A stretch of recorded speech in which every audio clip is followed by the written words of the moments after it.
我们就不多说了哈。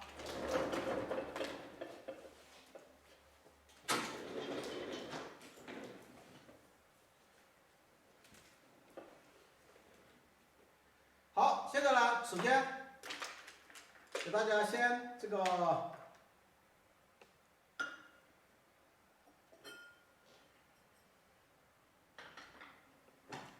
先调色哈。我们在这个画之前，一般来说呢，我现在画画哈都是比较习惯干什么呢？就是我们这个用大石灰，管它大画小画，哎，基本上呢都是用比较大的石灰来画。这样子呢，它大石灰啊，其实它用局部的笔毫也可以画出很多很好的一些这个，找一张纸。在画的时候呢，争取哈是有一张，这个纸还没湿，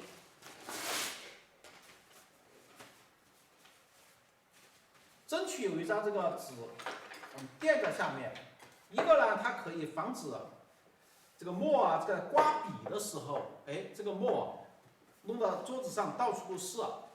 第二个呢，它是可以通过它来控制笔上的水分啊。你比方说，我们今天这张画，它实际上40整张的，用的墨啊就比较多，是吧？我们就可以直接，比如说蘸比较这个，你看，首先第一，我们把这个墨啊，很饱满的给它蘸上。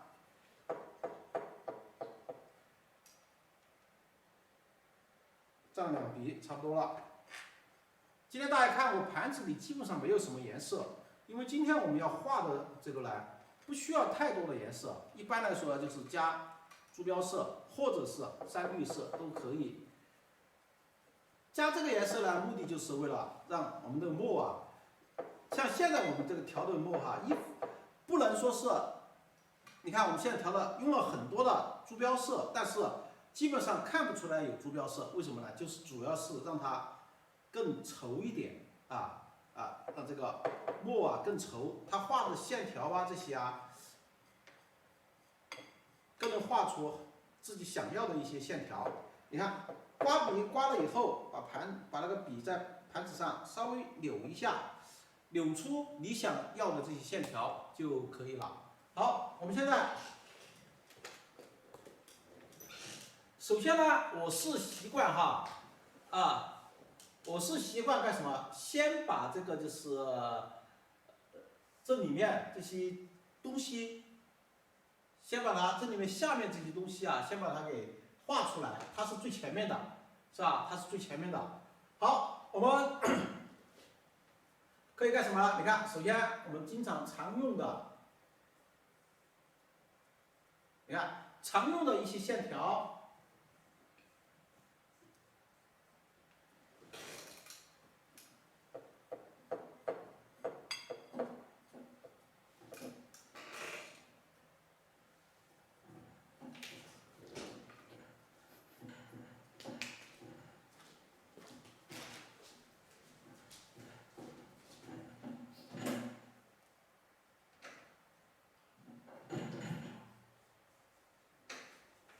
在画的时候，你还利用局部的笔毫画里面的一些线条。这些线条啊，其实就像是很细的笔在画一样的。我就刚刚给大家说的，它只要你控制住了这个笔的话，那再小的画都可以用这个大笔来画啊，都可以用哈。你看我们现在把它画了以后。然后笔上没水了，我们再加点水就是了。现在呢，这个地方都要是把它画的比较什么样的？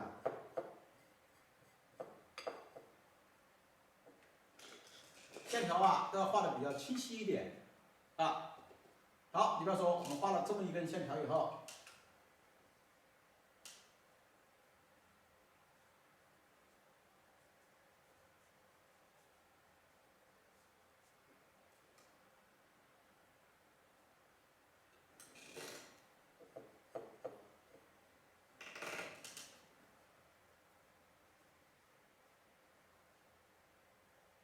你看我在画的时候，就要怎么样呢？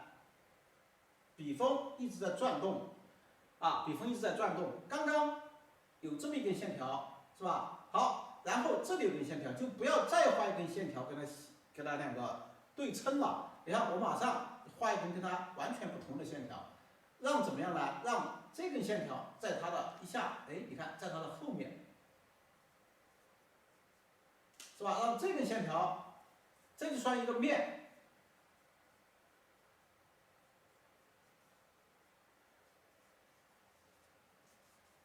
你看，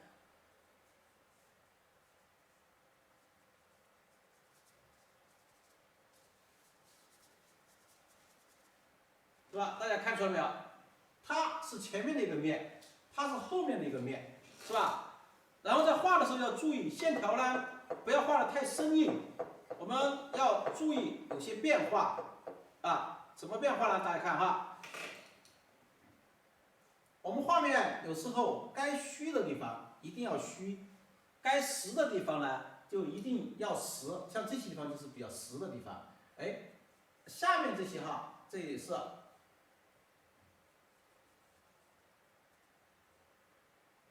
利用橘色笔好，画出一些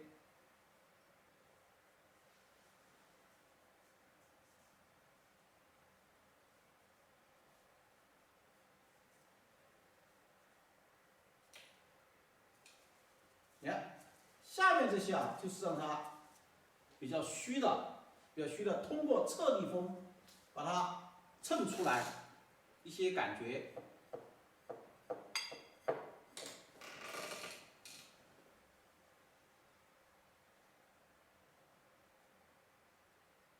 啊，这里有一棵树，我暂时不画这里，啊，暂时不画这里，因为这个树的树根啊，也可以把它画到后面去吧。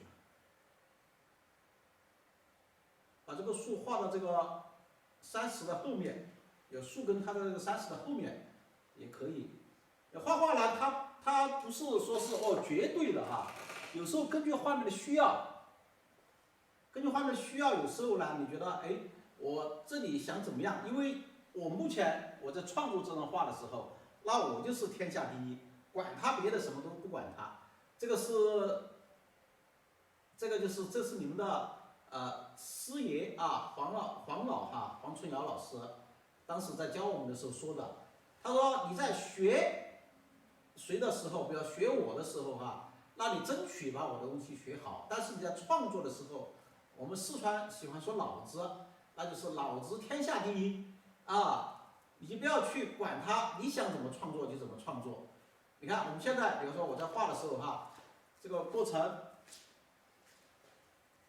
这里有一条路，大家看哈，这里我们都隐隐约约看得到，这里有条路，然后呢，为了把这个路衬出来呀，一般来说呢，都会把这下面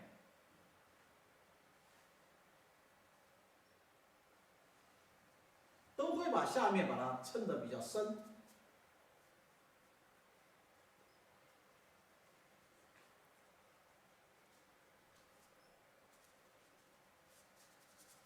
但是在做色的时候，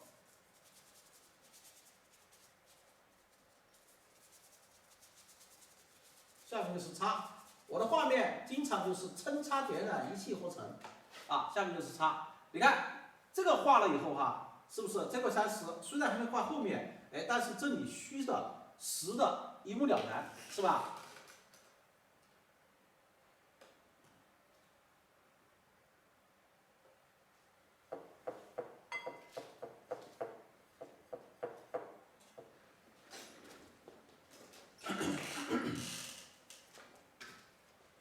把这里画好以后，大家看，哎，这个地方现在如果是就这样子，你不管它，那肯定不好的哈，像一个三角形一样的，那肯定我们这里要逐步的把它怎么样呢？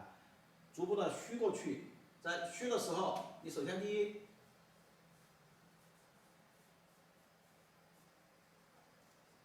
这个是我们经常画的一些30。其实我在不跟你们说的时候哈，你看我这行笔是非常的快，因为在有时候它那种气啊，有时候我们在画画的时候那种气是非常重要的。有时候笔的这些哈，好，你把这些画好以后，逐步这里就要开始干什么了？就要开始虚了这里开始虚，怎么样能够让它虚就更虚呢？有一个是什么呀？有些学员在画的时候，这里很多线条，是吧？这里很多线条，突然这里让它虚的话，他就不知道怎么虚，一块死墨就这样子画出来，那肯定不行。其实我们在画的时候，你看很简单，你比方我要它这里虚过去，我首先第一，我要让这里感觉到它有一些，你看要有一些线条，它的称法在里面，是吧？但是它跟这边的线条呢，又明显感觉到它要虚一点，是吧？它没有实在的线条，但是你又感觉到里面有称法，这就是我们常给大家说的逐步过渡。你看再往后面走的话，那线条都没了。我们把这个下面一称，肯定大家还觉得，这个上面很那个线条很实。你看把它画了以后，我给它一擦。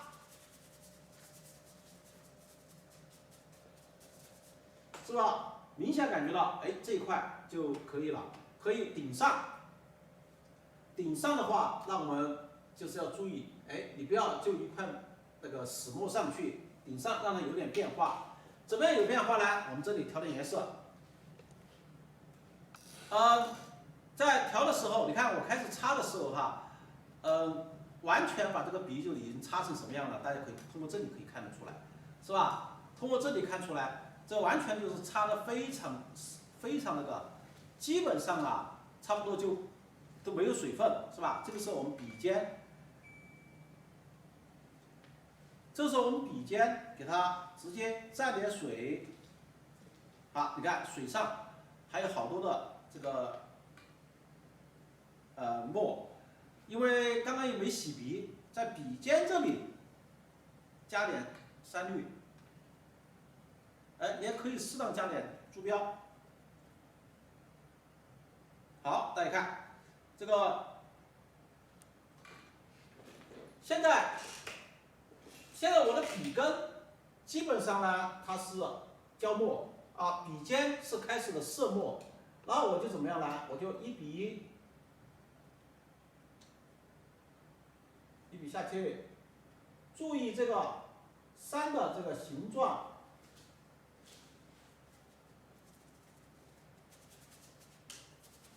好，变化，先把它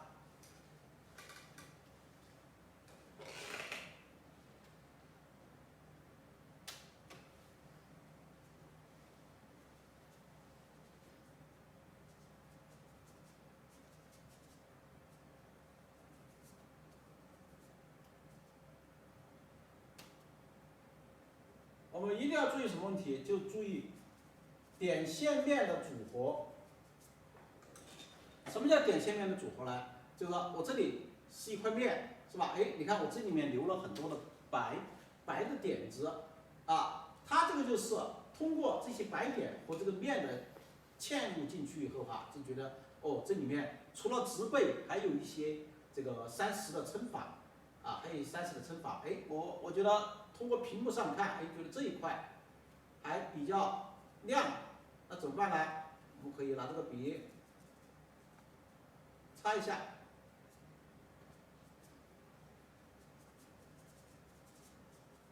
你看拿笔擦一下，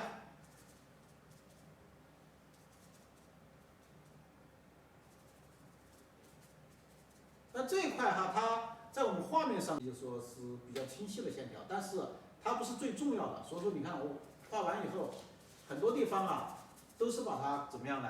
都是把它给压下来了压下来了。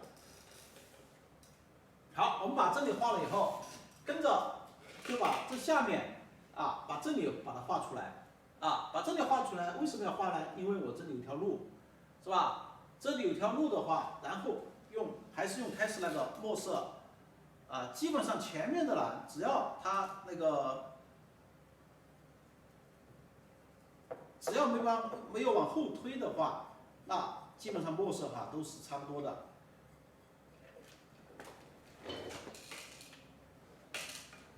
我们分析一下它这个地方有路是吧？当然这条还是太直了哈。我们一会儿可以根据画面的需要。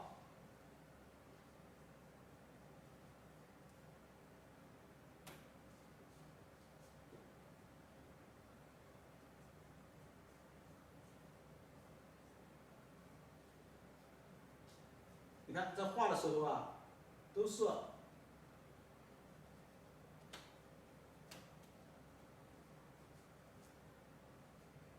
刚刚说了，这个地方有点直了一点，画的毛一点。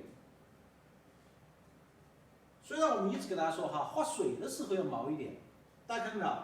画这个路的时候也要毛一点，这样子它才能够更好的和路衔接啊。把这个画好以后，哎，这个地方这条路凹进去了一下，然后再出来。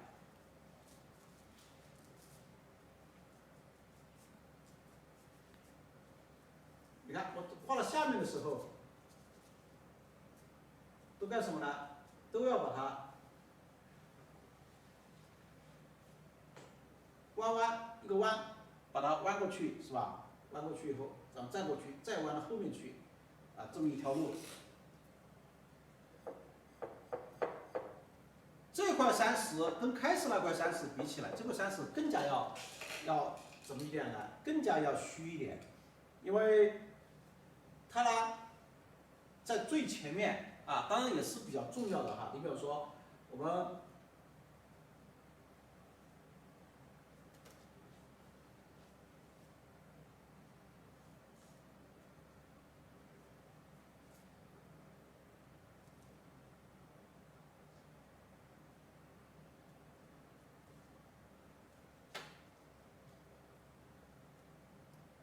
行笔的时候。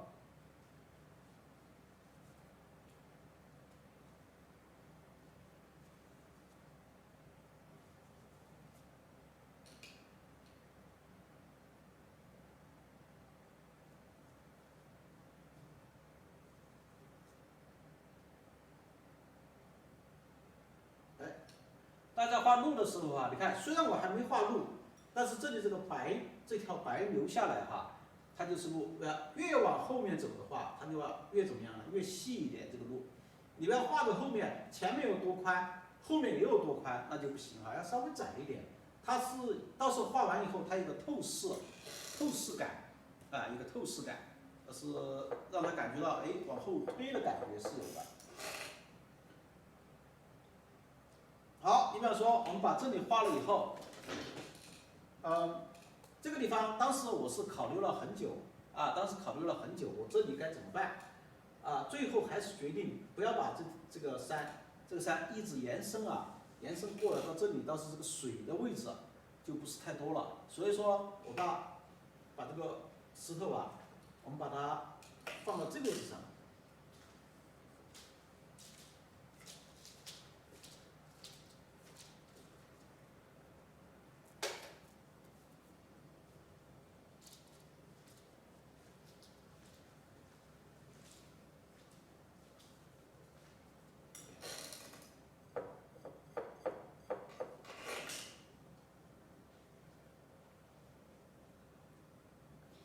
我刚刚看群里有2位老师对手机投屏电视还不会操作啊。你首先你自己把你手机里面的无线投屏或者是手机投屏功能打开，一般在手机的设置里面都可以找到啊。打开之后，您把你的手机跟您家的智能电视都连接为同一 WiFi 啊，你直接在手机上搜索，找到电视的这个。直接连接，把你的手机跟电视上连接好了之后，你手机直接再打开课程，所有的课程都投屏到电视上了啊，并不是大家的话觉得投屏就是我把课程打开，下面有个投屏，直接点一下就投屏，不是这样的啊。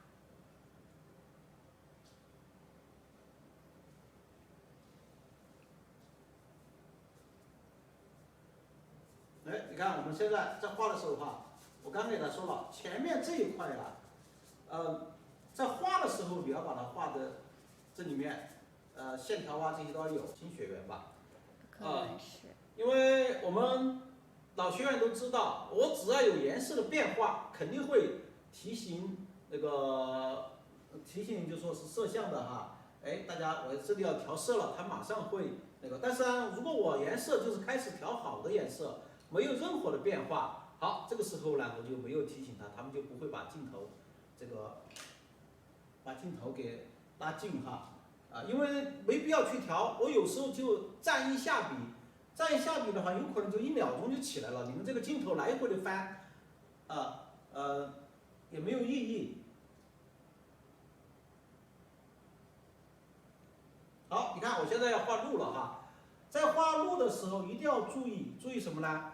就注意我们线条啊，你看要有质感，你看画出这种金丝味的线条出来。这是一个。第二个呢，要注意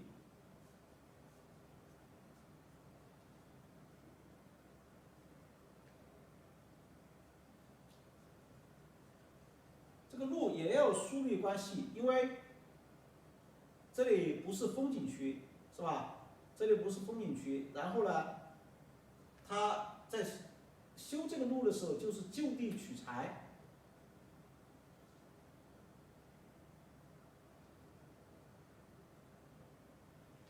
就地取材，所以说有些石头大，有些石头小这么画了以后，反而你看它跟这个边上的石头这些还形成了一体，是吧？还形成一体。你看有时候线条这里粗一点，这个细一点，它还斜一点，是吧？这个又斜一点，跟这边连接，这边说不定还有一块小石头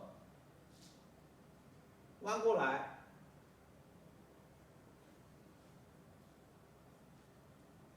你看，这里像形成一个三角形一样的，所以每一块石头都有变化，在有变化的同时，还感觉到还非常的舒服。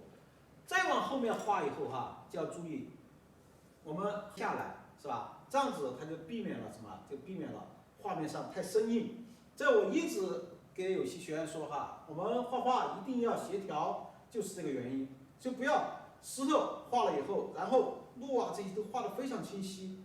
就太生硬了，就不好看就不好看。我们把这个画了以后，就可以干什么呢？就可以画一些树，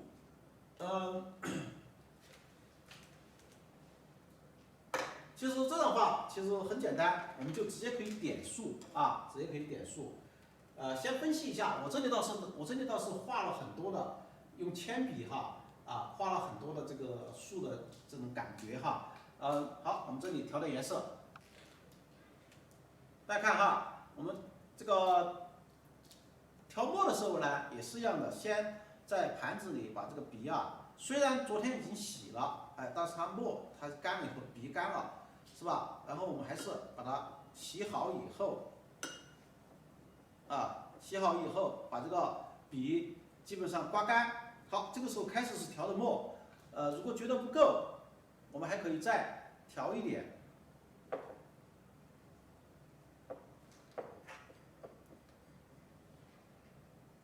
适当加点山绿都可以。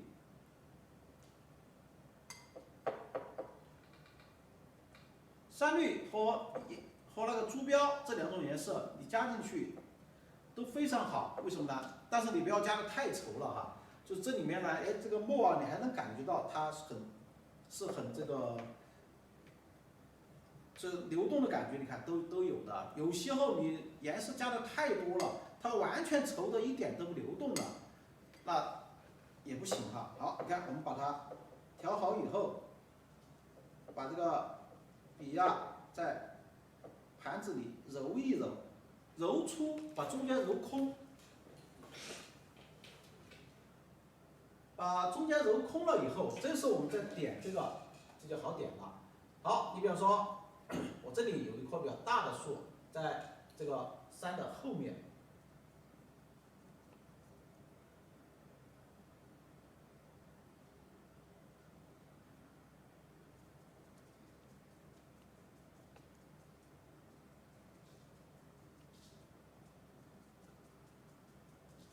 在点的过程中要注意，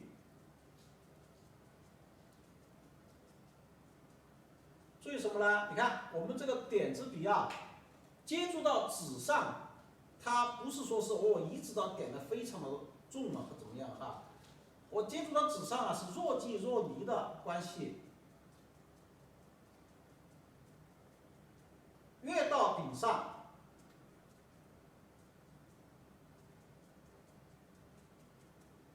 越到顶上，我其实这个点子啊越轻，越轻。好，相反，有时候在这个下面的时候哈，我们这里墨色比较重，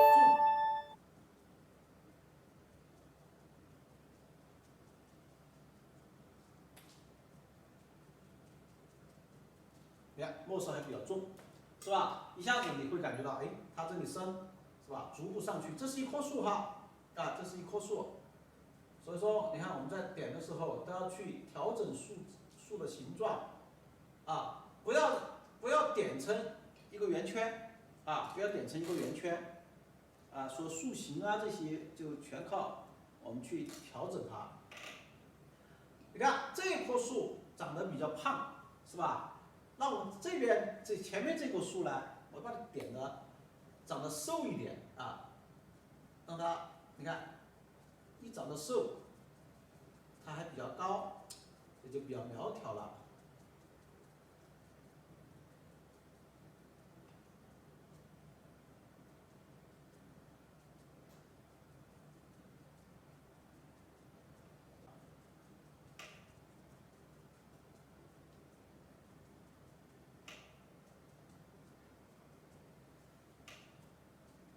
你看我每次画完以后，我都会拿笔在这个树上去调整它，调整它的目的就是为了让它的形状啊这些更漂亮、更协调。我们把这个画了以后，好，这边这棵树画了，这个树是吧？它们两个挨得比较远一点，中间还隔了这么多，是吧？哎，我再画这个的树就不要画一棵树也挨得远一点，中间再隔这么多，它就平了。我怎么办呢？那我就肯定是它远一点，那这里再画树的时候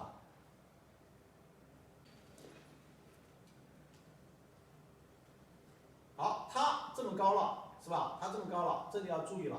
我们马上再画这个时候就不要再画个这么高的，再画个这么高的，都这么高上去那就不行了那就是一条线。哎，我现在画这棵树的时候，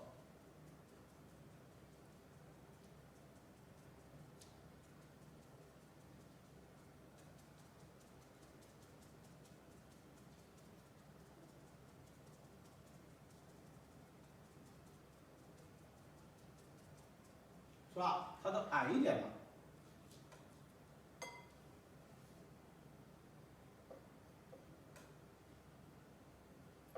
我们把这里画了以后，哎，就可以想办法，我们把后面的树给它把树枝画出来。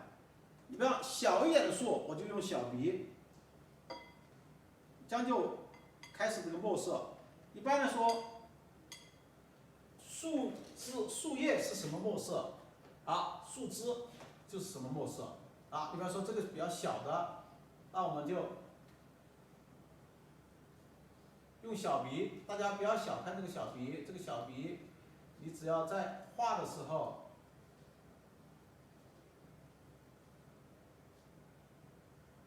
它也能画出蛮粗的线条这是一个。关键是怎么样呢？它在画的时候，它可以画出这种比较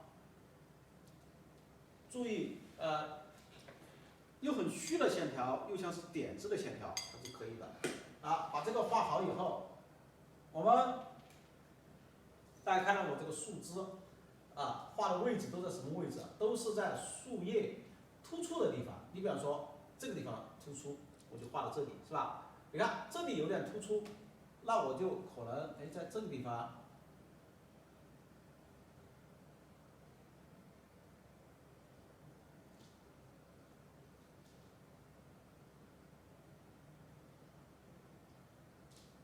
你看，在这个地方，把它稍微的突出一下。好，这里下面是这里突出，那我们就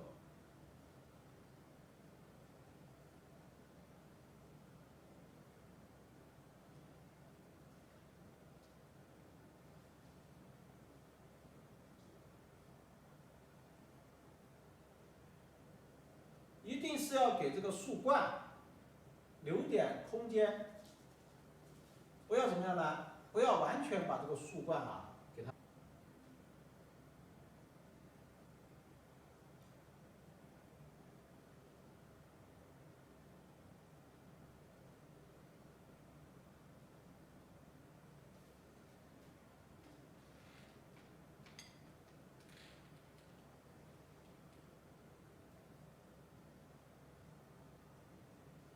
把这些小树枝画了以后，好，然后有些地方，这个树与树之间当时我们用点支笔点的，它不可能说是一下子就点得很到位，是吧？你看我们有些地方觉得不舒服的，我们可以通过这个小笔，把多余的亮点或者该让它伸进去的地方，